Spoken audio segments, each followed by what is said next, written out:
Okay, we're back with 3:50 p.m. The rest of the day ended up being pretty much as bad as the beginning of the day. I had to sit out of gym because I didn't have my gym shorts and I didn't have a spare set in my locker. Katie McGann's entire table kept shooting me dirty looks at lunch. I don't even remember my other classes. The math was the last class of the day. I knew we were having a big math test tomorrow, which I hadn't studied for over the weekend like I was supposed to. But it wasn't until Miss Medina started going over the material for tomorrow's test that I realized I was in deep trouble. I didn't understand what the heck we were doing. I mean, seriously, it was like Miss Medina was suddenly talking in a made-up language and that everyone else in class seemed to understand but me. Gada, bada, quotient, pada, bibu, divisor. At the end of class, she offered to meet with any kids who needed a little extra help studying right after school. That would be me, thank you. But I had band practice then, so I couldn't go. I raced down to the auditorium right after dismissal. The after-school rock band meets every Monday and Tuesday afternoon. I'd only joined a few months ago at the beginning of the spring semester, but I was really into it. I'd been taking guitar lessons since last summer, and my dad, who's a really good guitar player, had been teaching me all these great guitar licks. So when Santa gave me an electric guitar for Christmas, I figured I was ready to join the after-school rock band. I was a little nervous in the beginning. I knew the three guys who were already in the band were really good musicians. But then I found out there was a fourth grader named John who was also joining the band in the spring semester, so I knew I wouldn't be the only new kid. John played guitar too. He wore John Lennon glasses.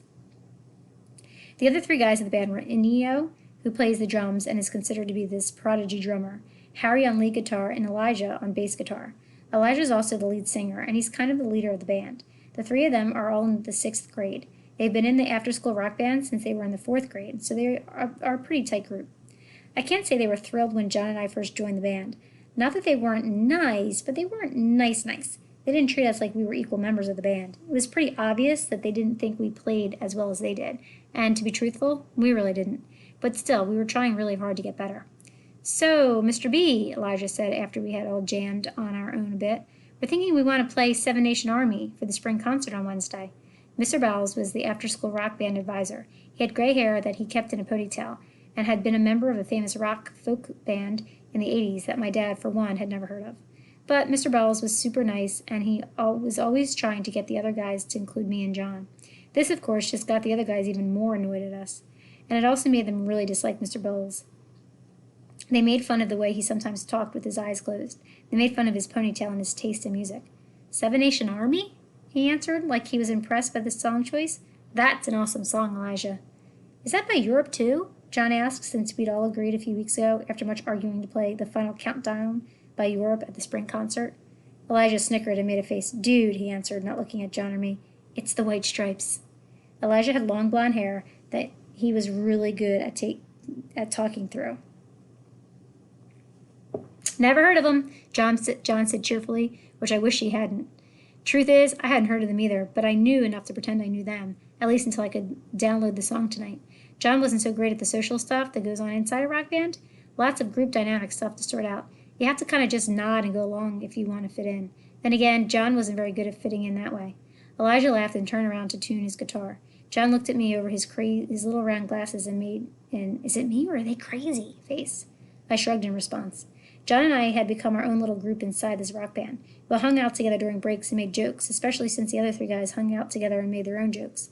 Every Thursday after school, I'd go over to John's house and we'd practice together, or we'd listen to some classic rock song so we could sound like we knew as much about rock music as the other guys. And then we'd make suggestions about what songs we could play. So far, we had suggested Yellow Submarine and Eye of the Tiger, but Elijah, Harry, and Neo had nixed them both. That was fine, though, because I was really into The Final Countdown, which had been Mr. Bell's suggestion. It's the final countdown. I don't know, guys, said Mr. Bowles. I'm not sure there's going to be enough time between today and Wednesday to learn a brand new song. Maybe we should just stick to The Final Countdown for now? He played the opening notes of that song on the keyboard, and John started bopping his head. Then Elijah started playing a great riff on his bass, which turned out to be the opening of Seven Nation Army. As if on cue, Harry and Nino started playing too. It was pretty obvious that they had practiced the song a lot of times before today. I have to say, they sounded amazing. Somewhere in the second chorus, Mr. Bowles put his hand up for them to stop jamming. Okay, dudes, he said, nodding. You're sounding absolutely awesome. Killer bass, Elijah. But everyone's got to be able to play the song for the spring concert, right? These two dudes need a chance to learn the song, too. He pointed at me and John. But it's just basic chords, said Elijah, like C and G, B, D. You know D, right? He looked at us like we were an alien species. You seriously can't do that? I can do that, I answered quickly, forming the chords with my fingers. I hate the B chord, said John. It's so easy, said Elijah. But what about the final countdown? John whined. I've been practicing that for weeks. He started playing the same opening part that Mr. B had just played, but he honestly didn't sound that good. Dude, that was awesome, said Mr. B, high-fiving John. I noticed Elijah smiled at Harry, who looked down like he was trying not to laugh. Guys, we have to be fair here, said Mr. B to Elijah. Here's the thing, answered Elijah. We can only play one song at the spring concert, and we want it to be Seven Nation Army. Majority rules. But it's not what we said we were going to play, yelled John. It's not fair that you guys agreed to play the final countdown, and me and Chris have spent a lot of time learning it. I have to admit, John had guts talking back to sixth graders like that. Sorry, dude, said Elijah, fiddling with his amp. But he didn't seem sorry. All right, let's settle down, guys, said Mr. B with his eyes closed. Mr. B, said Nino, holding up his hand like he was in class. The thing is, this is going to be our last spring concert before the three of us graduate. He pointed his drumstick at Harry and Elijah and himself. Yeah, we're going to middle school next year, agreed Elijah. We want to play a song that we feel really good about, and Nino finished. The final countdown doesn't represent us musically. But that's not fair, said John. This is an after-school rock band, not just your band. You can't just do that. Dude, you can play whatever you want next year, Elijah answered. He looked like he wanted to flick John's glasses off his face. You can play Puff the Magic Dragon for all I care. This made the other guys laugh. Mr. B finally opened his eyes. Okay, guys, enough, he said, holding up his hands. Here's what we're going to do. Let's see how well you two pick up Seven Nation Army today and tomorrow. He said this while pointing at me and John. We'll practice it a little today. We'll also tighten up the final countdown. Then tomorrow we'll see which song sounds better. But I'm going to be the one to make the final decision which song we play, okay? Sound good? John nodded yes eagerly, but Elijah rolled his eyes. So let's start with the final countdown, said Mr. B. He clapped his hands twice. From the beginning, let's just go, guys. The final countdown, from the top. Eno, wake up. Harry, Elijah, get us going, man. On 4. A 1, 2, 3. We played the song. Even though Elijah and the other guys weren't into it, they totally rocked it. In fact, we sounded pretty amazing together, I thought. That sounded awesome, said John when it was over. He held up his hand in the air to high-five me, which I did a little reluctantly. Whatever, said Elijah, shaking his hair off his face. We spent the rest of the class running through Seven Nation Army, but John kept making mistakes and asking us to start over. It didn't sound good at all. You guys sound terrific, said John's mother, who had just come in the band room. She tried to clap while holding her wet umbrella. Mr. B looked at his watch. Whoa, it's 5:30? Oh, man. Dudes, I got a gig tonight. We have to wrap this up. Let's go. Everything in the locker room. I started putting my guitar in the case. Step on it, guys, said Mr. B, putting the mics away. We all hurried up and put our instruments in the locker room. See you tomorrow, Mr. B, said John, who was the first to be ready to leave. Bye, Elijah. Bye, Eno. Bye, Harry. He waved to them. See you tomorrow. I saw the three of them shoot each other looks, but they nodded goodbye to John. Bye, Chris, John said loudly from the door. Bye, I mumbled. I liked the guy, I really did. One-on-one, he was awesome, but he could be so clueless, too. It was like being friends with SpongeBob. After John and his mother had left, Elijah went up to Mr. B, who was wrapping up the mic cords. Mr. B, he said ultra-politely, can we please play Seven Nation Army on Wednesday night? At that moment, Nino's mom arrived to pick up the three of them. We'll see you tomorrow, dude, said Mr. B, answering distractedly, throwing the last of the equipment into the locker room. Yeah, you're just going to choose the final countdown, said Elijah, and then walked out the door. Bye, guys, I said to Harry and Neo as they followed Elijah out. Bye, dude, they both said to me. Mr. B turned the key in the locker room. Then he looked at me like he was surprised I was still there. Where's your mom? I guess she's running late. Don't you have a cell phone? I nodded, fished my phone out of my backpack, and turned it on. There were no texts or missed calls from Mom. Just call her, he said after a few minutes. I've got to get out of here, dude.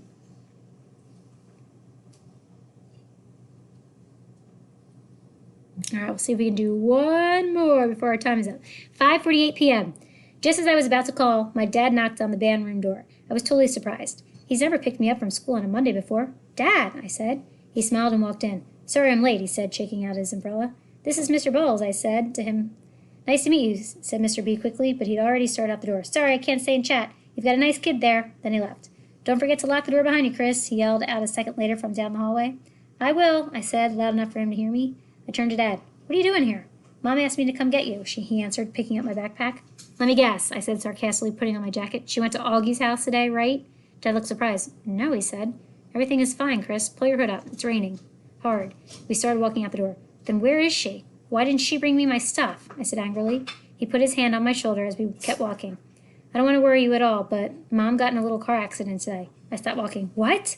She's totally fine, he said, squeezing my shoulder. Nothing to worry about, promise. He motioned for me to keep walking. So where is she? I asked. She's still in the hospital. Hospital? I yelled.